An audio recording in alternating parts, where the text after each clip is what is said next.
Find a unit vector perpendicular to A vector and B vector both. बच्चों अगर unit vector perpendicular है ए और B के both, तो आइए सबसे पहले क्रॉस प्रोडक्ट का एक प्रॉपर्टी ए क्रॉस बी क्या होता था। तो आप कहोगे sir magnitude of A vector magnitude of B vector into sine theta into N cap, ये तो होता था। अब बच्चों ये जो एन कैप है ये एक बी के भी परपेंडिकुलर होता है और ये एन कैप जो है वो ए के भी परपेंडिकुलर होता है।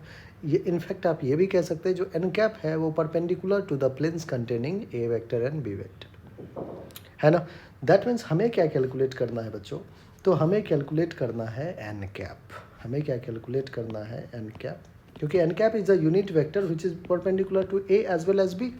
तो एन कैप क्या होगा, तो a cross b upon magnitude of A cross b, क्योंकि magnitude of A cross b ही तो बच्चों ए बी साइन थीटा है। ठीक है, आपको इनफैक्ट ये फाइंड करना है। अब बच्चों ए और बी को फाइंड करने के लिए आपको क्या करना होगा, पता होगा डिटर्मिनेंट मेथड जो हम करते थे। आइए यहाँ पे ए क्रॉस बी पहले फाइंड कर लेते हैं, फिर उसका मैग्नीट्यूड लिख लेंगे।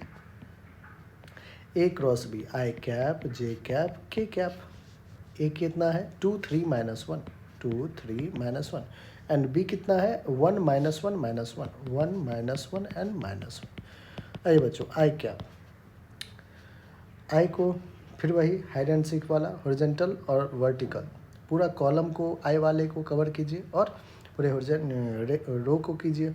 तो आपको 3 × -1 दैट इज -3 माइनस का -1 +1 हो चुका है तो -1 रह जाएगा। माइनस का जे कैप इंटू जे कैप को 2 × -1 दैट इज -2 और माइनस का 1 × -1 दैट इज -1। ठीक है, माइनस माइनस क्या हो गया +1 प्लस का के कैप इंटू के कैप देखिए तो 2 × -1 दैट इज माइनस का 2 माइनस का 1 × 3 दैट इज 3। अब आगे बच्चों यहाँ पे -3 -1 -4 आई कैप -2 +1 -1 माइनस माइनस प्लस का जे कैप -2 -3 -5 का के कैप। ये तो ए क्रॉस बी आया है, तो हम लिख दें यहाँ पे माइनस का 4 आई कैप प्लस जे कैप माइनस का 5 के कैप।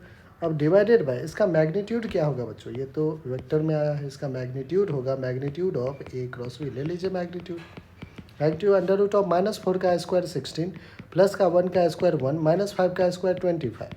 तो आ गया यहाँ पे 25 + 1 26 26 और 10 36 में बच्चों 6 ऐड कीजिए 42 हो जाएगा। तो ये √42 आपका आ चुका है।